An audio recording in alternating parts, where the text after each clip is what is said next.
Hello everyone, my name is Simran Kapoor and I warmly welcome you to my channel English Made Easy। आज हम बात करने वाले हैं ऐसे टॉपिक्स की जो टेंसेस को समझने के लिए बहुत ज़रूरी हैं। 12 टेंसेस को स्टार्ट करने से पहले यह ज़रूरी है कि आप इन टॉपिक्स को बहुत अच्छे से समझ लें। तो क्या है ये topics? Let's get started. Okay, so our topic number 1 is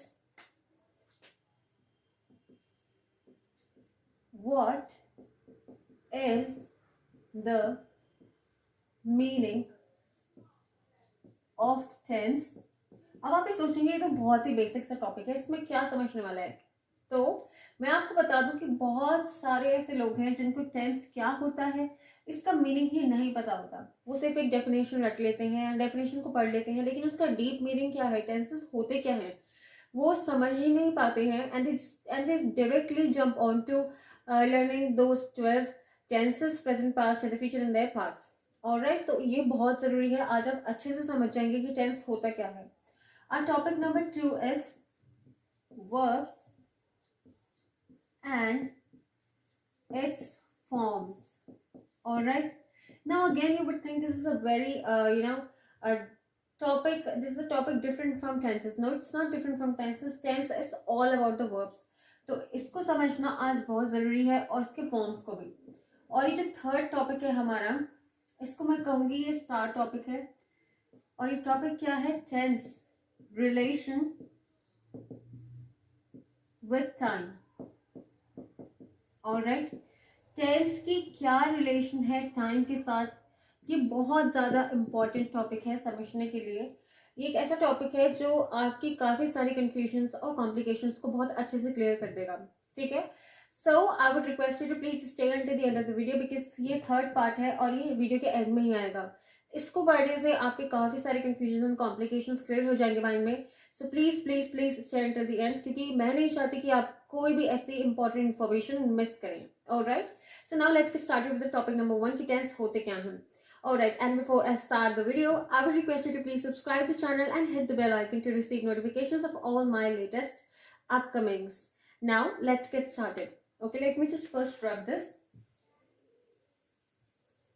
तो पहले देखते हैं कि टेंस की डेफिनेशन होती क्या है। टेंस को हम यूजुअली क्या पढ़ते हैं, क्या होती है इसकी डेफिनेशन। ऑलराइट, तो so what is the meaning of tense, ये हमारे लिए समझना बहुत जरूरी है। Tense means change in the verb forms according to the action. Okay, according to the state of the action or the time of the action. Okay, action की state या time के अकॉर्डिंग जो भी चेंजेस होते हैं verb forms में, हमसे tense कहते हैं। ठीक है, अब हमने ये समझ लिया, हमने ये पढ़ भी लिया है, लेकिन अब इसको अगर हम प्रैक्टिकली समझना चाहें तो कैसे समझेंगे? इसका डीप मीनिंग आज हम समझते हैं एक एग्जाम्पल के साथ। अब सपोज करिए, you have to suppose this is a hypothetical example. You are a doctor and आप एक सर्जरी कर रहे हैं। Alright, you are doing a very minor surgery and suddenly you receive a phone call from a friend, okay, while doing the surgery. It's just an example, all right? Okay, तो आप एक doctor हैं, आप एक surgery कर रहे हैं और जिस समय आप सर्जरी कर रहे हैं उस समय आपको एक अपने फ्रेंड का फोन आता है and your friend is a English speaker. अब आपका फ्रेंड बोलता है आगे से, hey how you, is it the right time to talk to you. तो वो एक इंग्लिश स्पीकर है, आप एक इंग्लिश स्पीकर नहीं है, और आप आगे से कहते हैं हाय वेल। तो अगर आपको इंग्लिश आती नहीं तो आप सिंपली क्या करेंगे, आप सिर्फ जो वर्ड्स जानते हैं समझते हैं उनको जोड़ देंगे। तो आप आगे से कहेंगे I do surgery. Okay, and then your friend is like okay I know you are a doctor and you do surgery, but I want to know if this is the right time to talk to you. And then again you do not know how to convey your message that at the time you are speaking you are currently doing that surgery, that action is continuous at the time of speaking, but आपको English आती नहीं है तो आप आगे से कहते हैं I do surgery and friend is like with a big question mark on his head, और उसको कुछ समझ में नहीं आ रहा है कि आप उसको क्या कन्वे करना चाह रहे हैं। लेकिन अब सेकंड केस में, पहला केस है आप बोल रहे हैं आई डू सर्जरी, आप बस वर्ड्स पे जॉइन कर रहे हैं और आप सोच रहे हैं कि आप अपना मीनिंग कन्वे कर देंगे अपने फ्रेंड को। लेकिन सेकंड केस में अगर आप इसको ऐसे बोलें, आई एम डूइंग, ओके, टू के आगे आपने आईएनजी लगा दिया, डूइंग सर्जरी, कि मैं उस समय उस काम को कर रहा हूं, करता नहीं हूं, मैं उस समय उस काम को कर रहा हूं, I am doing surgery. As soon as आप ये बोलते हैं अपने फ्रेंड को, तो आपका फ्रेंड सडनली समझ जाता है, okay you doing surgery right now, I should hang up, okay. तो देखिए यहाँ पे कितना चेंज हो गया, यहाँ पे हमारे सेंटेंस की मीनिंग में, हमारा जो सेंटेंस का मीनिंग है वो समझ में आ जाता है सामने वाले को, मैसेज हमारा बिल्कुल क्लियरली कन्वे और डिलीवर हो जाता है। तो यही सारा खेल है टेंस का। जैसे ही आपने यहाँ पे वर्ब है, ये डू यहाँ पे वर्ब है, ये भी हमारी वर्ब्स हैं, ठीक है। अगर आपको वर्ब्स नहीं पता इट्स ओके, अभी आप समझने के लिए सुन लीजिए, ठीक है। तो ये हमारी वर्ब्स है। जैसे ही हमने वर्ब्स को चेंज किया, डू से हमने डूइंग करा, वैसे उसी समय ही हमारा जो मैसेज है वो क्लियरली सामने वाले को कन्वे हो गया। तो टेंस क्या है? Tense means the change in the verb forms as per the time और the state of the action. तो उस समय एक्शन क्या था, उसकी स्टेट क्या थी? एक्शन कॉन्टिन्यूअस था, हमारा कंसिस्टेंटली उस समय हो रहा था, ओके। वो एक ऐसा एक्शन था जो उस समय कंसिस्टेंटली हो रहा था, या फिर मैं कहूँ कि उसी समय एट द मोमेंट हो रहा था वो एक्शन। वो कोई ऐसा एक्शन नहीं था जो पास्ट में हो चुका था या फिर जो फ्यूचर में होगा, वो उस समय प्रेजेंट टाइम में एट द सेम मोमेंट वो हो रहा था।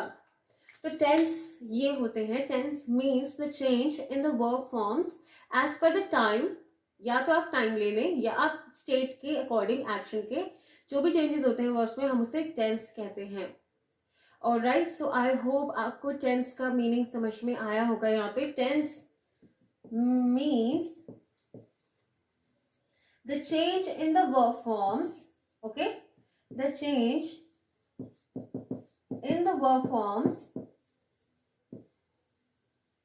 in the verb forms, please don't mind my writing, as per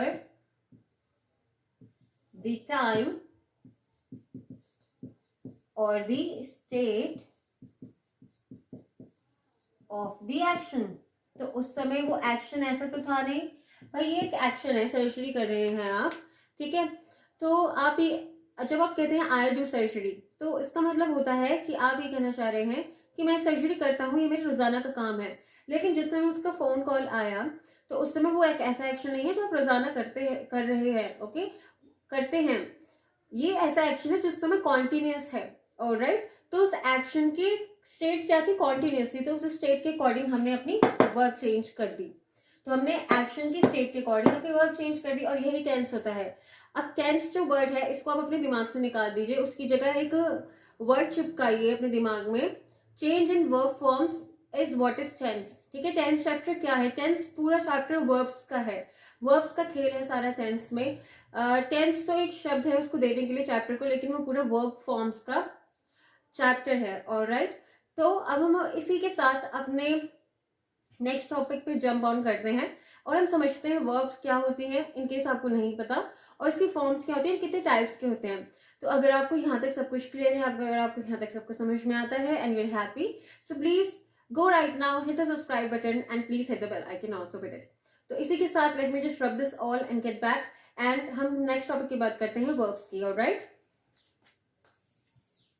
तो अब हम बात करते हैं हमारी वर्ब्स के बारे में, ऑलराइट। तो वर्ब्स क्या होती हैं, ठीक है, अब हम इसे समझते हैं बहुत ही सिंपल भाषा में, ऑलराइट। तो ये तो एक बहुत ही ग्रामेटिकल वर्ड है। जो वर्ड है ये एक वर्ड है, राइट, ये एक ग्रामेटिकल वर्ड है। This is a grammatical word जो कि इंग्लिश ग्रामर में हम बहुत यूज करते हैं कॉमनली। ये इंग्लिश ग्रामर के पर्पज से हमने एक ग्रामेटिकल वर्ड दिया हुआ है वर्ब। देखिए इसका मतलब क्या होता है। अब देखिए इंग्लिश लैंग्वेज में जितने भी ऐसे वर्ड्स हैं, जितने भी ऐसे क्या हैं वर्ड्स हैं जो कि एक्शन शो करते हैं कि एक्शन हो रहा है, वो सब वर्ब्स कहलाते हैं। चलिए अब एग्जाम्पल के साथ समझते हैं, अगर आपको नहीं समझ में आया तो। For example, I eat, I drink, I sleep, I stand, I teach, I speak, I write, I think। Alright, अभी के लिए इतने सफिशिएंट हैं, और भी बहुत सारे होते हैं। अब देखिए इन सब वर्ड्स को पढ़ के क्या समझ में आता है। ईट मतलब खाना, तो यहाँ पे एक्शन हो रहा है। ड्रिंक मतलब पानी पीना, एक्शन हो रहा है। स्लीपिंग भी अगर मोशनलेस है तो इसका मतलब ये नहीं कि कोई एक्शन नहीं है, ये भी एक एक्शन है, एक्टिविटी है ये एक। स्टैंडिंग एक एक्टिविटी है, टीचिंग, स्पीकिंग, राइटिंग, थिंकिंग, ये सब एक्टिविटीज हो रही हैं।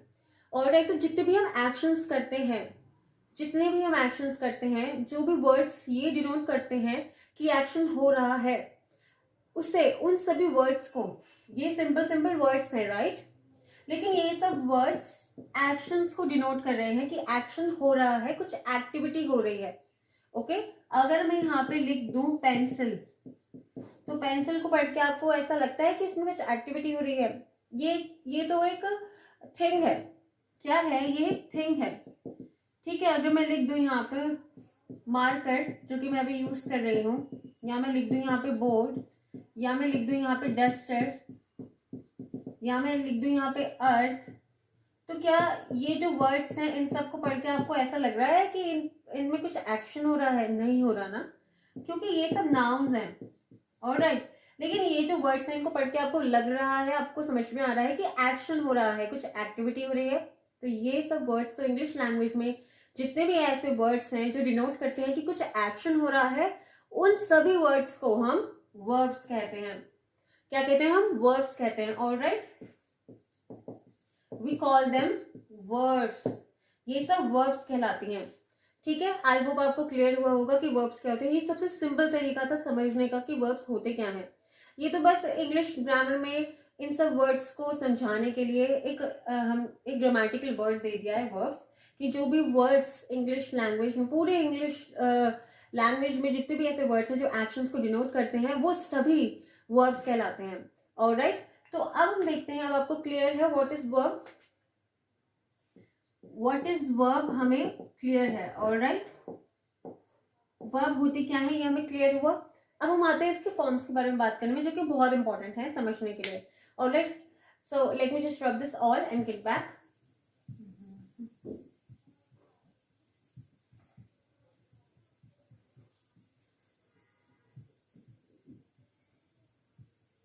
सो अब हम बात करते हैं हमारी वर्ब की फॉर्म्स की।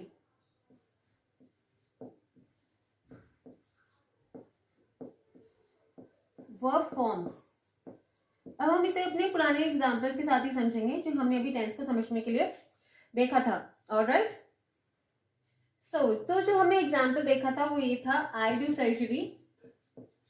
ठीक है, या फिर हमने देखा था आई एम डूइंग सर्जरी। ऑलराइट, ये हमने देखे थे एग्जाम्पल अभी पीछे टेंस को समझने के लिए। अब हमें पता है कि जो भी वर्ड्स एक्शंस को डिनोट करते हैं वो वर्ब्स होते हैं। डू से क्या पता लग रहा है कि एक्शन हो रहा है, डूइंग से क्या पता लग रहा है? एक्शन हो रहा है, तो ये हमारी वर्ब्स हैं। ठीक है, अब देखिए यहाँ पे तो हमारी वर्ब थी डू, और यहाँ थी हमारी सेम वर्ड है, लेकिन उसकी एक अलग से फॉर्म है। ठीक है, जैसे एक इंसान के अलग अलग बिहेवियर्स होते हैं। ठीक है, कभी वो शांत होता है, कभी गुस्सा हो जाता है।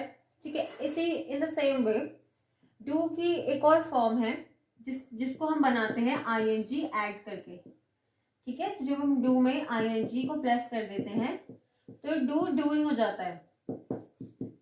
ठीक है, तो ये एक ही वर्ड है, एक ही वर्ब है ये, एक ही वर्ब है ये, लेकिन इसकी काफी सारी फॉर्म्स हो सकती हैं। ऑलराइट, और ये उसकी वन ऑफ दैट फॉर्म्स है। इसकी और भी फॉर्म्स हो सकती हैं। इसकी फॉर्म हो सकती है डस, इसकी फॉर्म हो सकती है डिड। ऑलराइट, तो चलिए इसको एक एग्जाम्पल के साथ समझते हैं। सपोज मैं पिछले कुछ एग्जाम्पल्स में से एक एग्जाम्पल लेती हूँ ईट का। ठीक है, किसका लेती हूँ? ईट का। ये हमारी एक्शन को डिनोट करती है, तो ये वर्ड हमारा एक्शन को डिनोट करता है, तो ये वर्ड क्या हुआ? हमारा वर्ब हुआ। ऑलराइट, तो अब इस वर्ड की मदद से, इस वर्ब की मदद से हम समझते हैं कि वर्ब्स की कितनी फॉर्म्स होती हैं. सो बेसिकली 1, 2, 3, 4 एंड 5 फॉर्म्स होते हैं. ऑलराइट, कितने होते हैं? ये 5 फिंगर्स होते हैं. इसको ध्यान रखने का बहुत ही अच्छा तरीका है. हम अपने हाथों से सारे एक्शंस करते हैं, दुनिया भर के सारे काम अपने हाथों से करते हैं. तो हाथों की जो 5 उंगलियां हैं वो वर्ब्स की फॉर्म्स को डिनोट करती हैं. ऐसे आप ध्यान रख सकते हैं. Verbs have 5 forms. Okay, verb से एक्शंस होता है और हमारे एक्शंस इन 5 उंगलियों की मदद से होते हैं. दैट मीन्स वर्ब्स की 5 फॉर्म्स होती हैं. ऑलराइट, तो इसके आगे बस आप एक वी लगा दीजिए क्योंकि हम वर्ब्स के बारे में बात कर रहे हैं. Verbs first form, verb second form, verb third form, fourth and fifth form. Alright, तो अब हम आगे देखते हैं कि वर्ब की पहली फॉर्म क्या कहलाती है. वर्ब की पहली फॉर्म कहलाती है plural form. Sorry, second form कहलाती है पास्ट. थर्ड कहलाती है हमारी पास्ट पार्टिसिपल. एंड फोर्थ कहलाती है हमारी आईएनजी फॉर्म वाली. ठीक है, ये वाली आईएनजी फॉर्म वाली. तो फोर्थ, तो ये वर्ब की, तो ये इस वर्ब की फोर्थ फॉर्म है ये. ठीक है, आईएनजी फॉर्म. उसके बाद आती है हमारी, इसको हम बोलते हैं, दूसरा क्या बोलते हैं इसको, यहाँ पे रख लीजिए. ठीक है, प्रेजेंट पार्टिसिपल बोलते हैं. आपको दिख रहा होगा आई होप. सो उसके बाद इसको हम जीरिंग भी बोलते हैं. क्या बोलते हैं इसे? जीरिंग भी बोलते हैं. Sorry guys, the board is short quite, तो I hope you can understand. इसलिए मुझे ये फिट करना पड़ रहा है. और इसको बोलते हैं हम सिंगुलर फॉर्म ऑफ वर्ब. ठीक है, दिस इज सिंगुलर फॉर्म. क्यों? क्योंकि इसमें या तो एस लग जाता है, या तो हम एस लगाते हैं वर्ड के बाद, या हम ई एस लगाते हैं. ठीक है, क्या लगाते हैं? E S. बहुत ज्यादा बड़ा हो गया. ई एस लगाते हैं. जैसे कि हमने बताया कि डू को हम ई एस लगा के डस्ट बना देते हैं. ठीक है, डू को हमने ई एस लगा के डस्ट बना दिया. तो ये तो थी हमारी प्लूरल फॉर्म. समझ गए आप? ये हमारी हुई प्लूरल फॉर्म और ये हो गई हमारी इसकी singular form. That means verb की फिफ्थ फॉर्म और ये वर्ब की फर्स्ट फॉर्म है. आई होप यहाँ तक आपको क्लियर है. अभी जो ईट हमने वर्ब लिया था इसके मदद से मैं आपको समझाती हूँ. तो यहाँ पे क्या हो जाएगा, ये हमारा यहाँ पे हो जाएगा ये हमारा ईट. ठीक है, जब भी एस और एस लगता है तो वो वर्ब की सिंगुलर फॉर्म होती है. यहाँ पे हमारा ईट में कोई एस नहीं लगा हुआ, कोई एस नहीं लगा हुआ. तो जब एस और एस लगा होता है सिंगुलर फॉर्म होती है, और जब एस और एस नहीं लगा होता है तो उसे प्लूरल फॉर्म कहते हैं. अब ईट है हमारी वर्ब, तो इसकी सेकंड फॉर्म बनाते हैं एट. ये आपको लर्न करना पड़ेगा जो कि वर्ब फॉर्म्स में होता है. किसी किसी में नहीं लर्न करना पड़ता, किसी किसी में करना पड़ता है. थर्ड हो जाएगी हमारी ईटन. फोर्थ हो जाएगी हमारी ईटिंग, ईटिंग. और ये हो जाएगी हमारी ईट्स. ठीक है, S, Yeats. She Yeats, he eats. ठीक है, आई होप आपको ये क्लियर है. ये हमारी 5 फॉर्म्स ऑफ वर्ब्स होती हैं. ठीक है, और ये कैसे बनती हैं? ये हम ऐसे बनती है जो कि हमने एक एग्जाम्पल की मदद से समझा. ऑलराइट, सो आई होप आपको यहाँ तक सब कुछ क्लियर है. वर्ब क्या होता है, वर्ब की कितनी फॉर्म्स होती हैं, उनको कैसे ध्यान रखें और वो कैसे बनाई जाती हैं फॉर्म्स. ठीक है, ये बहुत इंपॉर्टेंट है आपके लिए समझना, क्योंकि जो टेंस है वो पूरा वर्ब के अराउंड रिवॉल्व करता है. अभी देखते हैं एग्जाम्पल में ही. अब देखिए यहाँ पे हमारा वर्ड था आई डू सर्जरी. ठीक है, और हमने इसको बना दिया आई एम डूइंग सर्जरी. ऑलराइट, तो इसमें हमने वर्ब की फॉर्म चेंज करी. वर्ब की फॉर्म चेंज करना का मतलब क्या होता है, हमने भी पढ़ा था. When we change the verb forms is called tense. Alright, change the verb forms is called tense. तो ये हमारे tenses is all about change in the verb forms. ठीक है, यहाँ पे हमने इसकी यहाँ से यहाँ हमने वर्ब फॉर्म चेंज कर दी, तो ये हमारे टेंस हुआ. ठीक है, इसलिए टेंस जो है पूरा चैप्टर वर्ब्स का ही है. जैसे हमने वर्ब्स को चेंज करा, उसका टाइम का पता लगा कि वो किस समय हो रहा है, प्रेजेंट में हो रहा है, पास्ट में हुआ था या फ्यूचर में होगा. तो टेंस पूरा चैप्टर वर्ब्स का चैप्टर है. यही वर्ब्स की फॉर्म चेंज करके हम अपने सेंटेंसेस बनाते हैं. यही वर्ब्स की फॉर्म चेंज करके वर्ब्स के जो टेंस हैं वो चेंज करके हम टेंसेस सीखते हैं। ऑलराइट, तो आई होप आपको यहाँ तक सब कुछ क्लियर है। अब हम बात करते हैं, एक छोटा सा पॉइंट रह गया यहाँ पे, वर्ब्स और उसकी दो टाइप्स की फॉर्म्स होती हैं, सॉरी फॉर्म्स से टाइप्स होते हैं उसके, तो जल्दी से मैं आपको बता देती हूँ। तो देखिए यहाँ पे जो वर्ब्स के जो टाइप्स होते हैं वो दो टाइप्स की वर्ब्स होती हैं। ऑलराइट, दो टाइप्स की होती है, एक होती है हमारी हेल्पिंग वर्ब्स, ऑलराइट, और एक होती है हमारी main form of verbs, main form of verbs. Alright, तो ये जो हेल्पिंग वर्ब्स होती हैं ये होती है इज हो गई, एम हो गई, are, was, were, is, am, are, was, were, has, have, had, will या फिर shall, would हो गई या फिर could हो गई, और ऐसे बहुत होती हैं। ये सब हेल्पिंग वर्ब्स होती हैं। हेल्पिंग वर्ब्स क्या होती हैं? वो वर्ब्स जो टेंस को बतलाने में हेल्प करती हैं, जो टेंस को मदद करती हैं। ऑलराइट, मतलब जो कि मेन फॉर्म्स ऑफ वर्ब्स को मदद करती हैं सही टेंस को डिनोट करने में। जैसे कि हमने देखा था आई डू सर्जरी को हमने कर दिया था आई एम डूइंग सर्जरी, तो यहाँ पे भी तो हमने ये हेल्पिंग वर्ब यूज करी थी, और इस हेल्पिंग वर्ब की मदद से ही हमारा सेंटेंस बहुत मीनिंगफुल बन गया। हमारी मेन फॉर्म ऑफ वर्ब को जो है वो एक सपोर्ट मिल गया, और टेंस हमें पता लगा कि कौन सा टेंस यूज हो रहा है इसमें। ठीक है, मतलब हमें पता लगा कि एक्शन कॉन्टिन्यूअस है, मतलब प्रेजेंट कॉन्टिन्यूअस टेंस है इसमें। चलिए, इसके लिए मैं आपको ज्यादा और डिटेल में नहीं बताऊंगी, क्योंकि हमें पार्ट 2 में और 3 में ये हम कवर करेंगे। ऑलराइट, और मेन फॉर्म ऑफ वर्ब्स होती है जैसे कि हमने पीछे देखा, ईट हो गया, ड्रिंक हो गया, ये जितने भी एक्शन वर्ड्स होते हैं, स्लीप हो गया, स्टैंड हो गया, टीच हो गया, राइट हो गया, स्पीक हो गया, ये सब होते हैं हमारी मेन फॉर्म ऑफ वर्ब्स। तो ये थे हमारी वर्ब्स और इसकी फॉर्म्स और इसके types. I hope everything is clear to you. अगर आपको कोई क्वेरीज है तो जल्दी से कमेंट्स में जाके टाइप कर दें। मैं हर एक क्वेरी, हर एक क्वेश्चन का आपको 100% रिस्पॉन्ड करूंगी। और इसके साथ ही साथ अगर आपको कोई ऐसा टॉपिक कवर करना है जो आपको समझना है, वो भी मुझको कमेंट सेक्शन में जरूर डालें। मैं आपके सारे क्वेरीज, सारे क्वेश्चन सभी को अटेंड करूंगी। ऑलराइट, तो इसी के साथ हम अपने थर्ड टॉपिक पे, जो सबसे इंपॉर्टेंट टॉपिक है, टेंस का क्या रिलेशन है टाइम के साथ, ये समझते हैं अब। ठीक है, let me just rub this all and get back to you. Alright guys, तो अब हम बात करते हैं टेंस की क्या रिलेशन है टाइम के साथ, और ये टॉपिक है क्या। ठीक है, हम इस टॉपिक को क्यों समझ रहे हैं, just a moment please.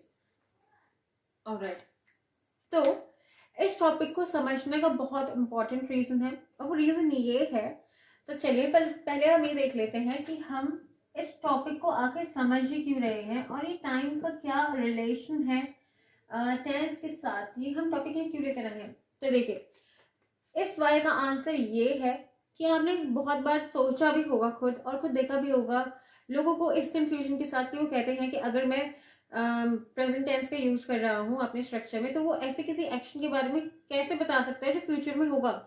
Alright, ये तो इम्पॉसिबल है। या फिर आपने ये सुना होगा, कहते हो कि अगर मैं पास्ट टेंस यूज कर रहा हूँ या फिर मैं पास्ट वर्ब यूज कर रहा हूँ, मतलब टेंस का मतलब क्या होता है, चेंज इन वर्ब फॉर्म्स।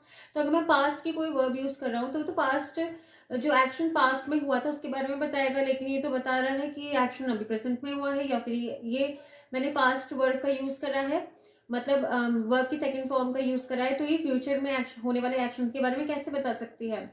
तो गाइज, यही कंफ्यूजन क्लियर करने के लिए हम टॉपिक लेकर आए हैं, और यही हमारा सबसे इंटरेस्टिंग पॉइंट है यहाँ पे। ओके, ये माइंड बॉगलिंग बिल्कुल टॉपिक है, और ये इतना इंटरेस्टिंग है, यहाँ पे सब कुछ आपको मैं ये कंफ्यूजन क्लियर करती हूँ अभी के अभी। ऑलराइट, तो चलिए इस इंटरेस्टिंग टॉपिक को आगे पढ़ते हैं और समझते हैं इन एग्जाम्पल्स के साथ। ओके, तो हमारा आई होप आप ये समझ गए होंगे रीजन कि हम क्यों पढ़ रहे हैं। हम इसलिए पढ़ रहे हैं क्योंकि हमें सोचते हैं कि टेंस हमेशा टाइम के साथ जाता है, मतलब कि अगर हम प्रेजेंट टेंस यूज कर रहे हैं तो वो उसी एक्शन के बारे में बताएगा जो प्रेजेंट में हुआ है, उस एक्शन के बारे में बता ही नहीं सकता जो फ्यूचर में होगा। या फिर अगर हम पास्ट टेंस यूज कर रहे हैं तो वो हम ये सोचते हैं कि वो उसी एक्शन के बारे में, अगर हम पास्ट वर्ब यूज कर रहे हैं तो हम यही सोचते हैं कि वो उसी एक्शन के बारे में बताएगा जो पास्ट में हुए थे, लेकिन वो उस एक्शन के बारे में बता सकता है जो प्रेजेंट में हो रहे हैं या फिर जो फ्यूचर में होंगे।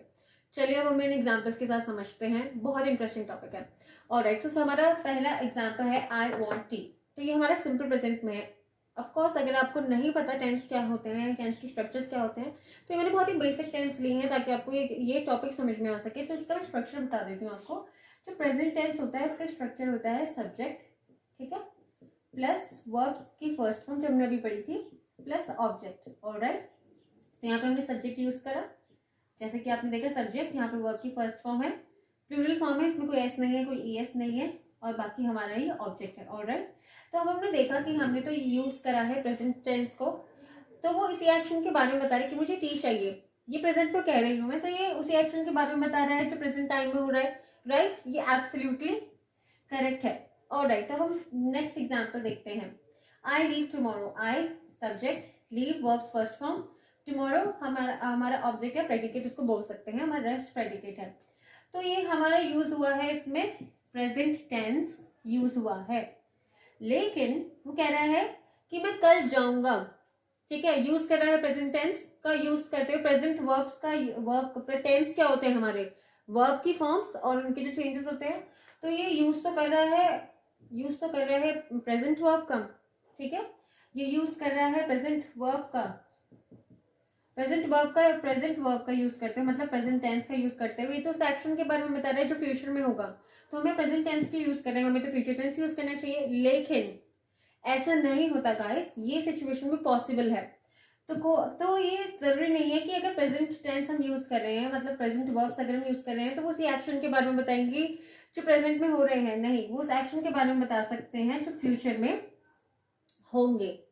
ऑलराइट, ये सिचुएशन भी एब्सोल्युटली करेक्ट है। तो कभी भी अगर आपके फ्यूचर में ऐसी कोई सिचुएशन आती है जहां आप इस कंफ्यूजन के साथ आप कन्फ्रंट करते हैं, तो बिल्कुल भी घबराने की जरूरत नहीं है, आपको कोई कंफ्यूजन नहीं है, ऐसा भी हो सकता है। ऑलराइट, तो कुछ सिचुएशंस ऐसी होती हैं जिसमें tense is equal to time, मतलब जो आप टेंस यूज कर रहे हैं वो उसी एक्शन के बारे में बताता है जो उसी टाइम में हो रहे हैं, मतलब सेम प्रेजेंट टाइम में ही हो रहे हैं।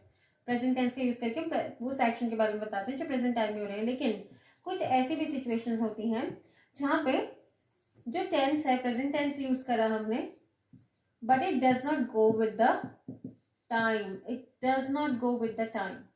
ठीक है, वो उस एक्शन के बारे में बता सकता है जो फ्यूचर में होने वाला है, जबकि हमने प्रेजेंट टेंस का यूज करा है। तो कुछ ऐसे केसेस होते हैं जहाँ पे tense goes with the time, ऐसा मोस्टली 60 to 70% होता है, और ये बाकी 40 to 30% में अप्लाई करता है। तो कभी भी घबराए नहीं कि अगर आप सोच रहे हैं कि आप वुड यूज कर रहे हैं या वेंट यूज कर रहे हैं, तो ये उस एक्शन के बारे में कैसे बता सकता है जो प्रेजेंट में हो रहा है या फिर आगे होने वाला है फ्यूचर में। ऑलराइट, सो कुछ और एग्जांपल्स देखते हैं। Let me just rub it and get back to you. Alright, अब हम ये कुछ और एग्जांपल्स देखते हैं और इस टॉपिक को और क्लियर करते हैं अपने माइंड में। So the example number 1 is Tina came into the room just now, कि टीना रूम में अभी आई है। अब यहाँ पे हमने पास्ट टेंस का यूज करा है। अगर आपको नहीं पता कि पास्ट टेंस का स्ट्रक्चर क्या होता है, तो late me just write down here, subject plus verbs का सेकंड फॉर्म जो हमने अभी पढ़ा था, प्लस ऑब्जेक्ट। ऑलराइट, यहाँ पे हमने सेकंड फॉर्म यूज करा है केम, यहाँ पे हमारा सब्जेक्ट है और रेस्ट हमारा क्या है, प्रेडिकेट, मतलब ऑब्जेक्ट है। ऑलराइट, तो ये हमारी स्ट्रक्चर होता है पास्ट टेंस का। अब आप कहेंगे कि ये तो एक्टिविटी, ये जो एक्शन है, एक्शन ही तो हुआ है। ऑलराइट, एक्शन हुआ है कि वो अभी अभी आई है रूम में, ठीक है, ये तो प्रेजेंट टाइम में हुआ है, लेकिन हमने यूज क्या किया है, पास्ट टेंस का यूज करा है। तो यहाँ पे ये क्लियर होता है कि जरूर नहीं है कि अगर हम पास्ट टेंस यूज कर रहे हैं तो वो कोई ऐसे एक्शन के बारे में नहीं बता सकता जो प्रेजेंट टाइम में हो रहा है, वो जरूर बता सकता है। हम पास्ट टेंस का यूज करके भी उस एक्शन के बारे में बता सकते हैं जो प्रेजेंट टाइम में हो रहा है या प्रेजेंट टाइम में होगा। ऑलराइट, तो ये हमारी सिचुएशन भी बिल्कुल करेक्ट है। सेकेंड एग्जाम्पल देखते हैं हम। Arjun chose to come tomorrow morning. Okay, so Arjun ने डिसाइड किया था कि वो कल आएगा। ओके, तो हमने पास्ट टेंस का यूज करा उस एक्शन के लिए जो फ्यूचर में होगा। तो जो कोई एक्शन फ्यूचर में होने वाला है उसके लिए जरूरी नहीं कि हम फ्यूचर टेंस यूज करें, हम पास्ट टेंस का भी यूज कर सकते हैं। तो हमने यहाँ पास्ट टेंस का यूज करके हमने उस एक्शन के बारे में बताया जो फ्यूचर में होगा। तो इससे हमें क्या समझ में आता है, इससे हमें समझ में आता है कि जो टेंस है it does not go together always with the time. Alright, I hope this is clear to you, and just 2 more examples and then this topic is all finished there. All right, so let me just rub it, get back, and come up with the 2 rest examples. All right, so let us look at these examples. My bus leaves for Delhi in 1 hour. मेरी जो बस है वो दिल्ली के लिए रवाना हो जाएगी अगले 1 घंटे में. अगेन हमने यहाँ पे सिंपल प्रेजेंट का यूज करा है. अब इसका स्ट्रक्चर देख लेते हैं एक बार. यहाँ पे सब्जेक्ट है प्लस यहाँ पे देखिए ES हमने यूज करा है तो वर्ब की 5th फॉर्म हो गई. अब आप सोचेंगे कि यहाँ पे वर्ब की 1st फॉर्म क्यों नहीं है जबकि सिंपल प्रेजेंट है. तो आप यहाँ पे वर्ब की 1st फॉर्म भी यूज कर सकते हैं, वर्ब की 5th फॉर्म भी यूज कर सकते हैं, प्लस ऑब्जेक्ट है. ऑलराइट, सो अगेन यहाँ पे हमने प्रेजेंट टेंस का यूज किया है, लेकिन हमने कोई उस एक्शन के बारे में बात करी है जो फ्यूचर में होगा. ऑलराइट, तो फ्यूचर उस एक्शन के बारे में बात कर रहे हैं जो फ्यूचर टाइम में होगा प्रेजेंट टेंस का यूज करके.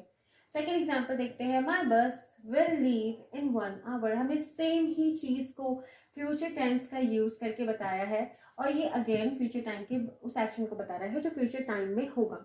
अब एक बार इसके स्ट्रक्चर देख लेते हैं. सब्जेक्ट यूज करते हैं हम, सब्जेक्ट विल या फिर शेल यूज करते हैं, प्लस वर्ब का 1st फॉर्म आता है यहाँ पे. ठीक है, इन 1 hour. रेस्ट हमारा प्रेडिकेट है.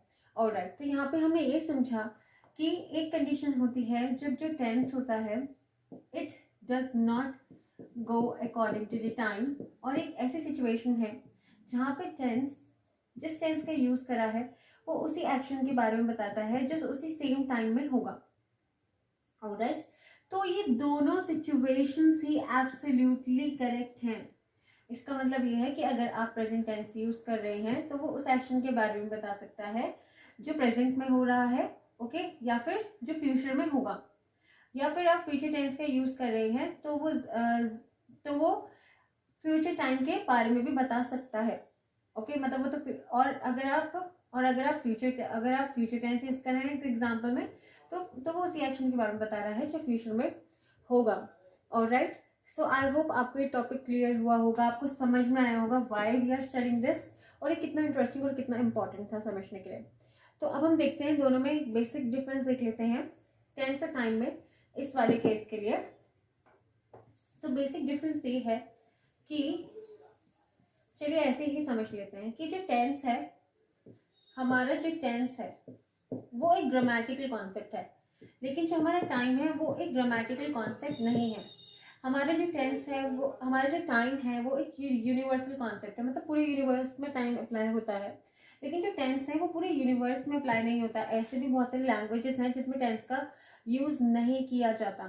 ऑलराइट, सो और ये जो टाइम है ये फ्री है किसी भी लैंग्वेज से, इसमें कोई टाइम किसी भी लैंग्वेज से बाउंडेड नहीं है, लेकिन जो टेंस है वो लैंग्वेज बाउंडेड. तो इसमें ये डिफरेंसेस होने की वजह से ऐसे सिचुएशंस, ऐसे केसेस हमें देखने को मिलते हैं जो कि बिल्कुल करेक्ट है. इसमें घबराने की कोई जरूरत नहीं है और बिल्कुल भी नहीं घबराए आगे, कंफ्यूज ना रहे. तो मेरा मकसद यही था इस टॉपिक को समझाने का कि आपको ऐसी कन्फ्यूजन्स ना रहे आगे जब आप टेंसेस को पढ़ेंगे, 12 टेंसेस को पार्ट 2 में. तो ज़रूर फॉलो अप करिएगा. ये पार्ट 1 था, इसके बाद एक पार्ट 2 भी आएगा जिसमें मैं आपको प्रेजेंट टेंस और उसके पार्ट्स को आगे इलेबोरेट करके समझाऊंगी. तो आई होप आपको ये तीनों टॉपिक्स बहुत अच्छे से क्लियर होंगे.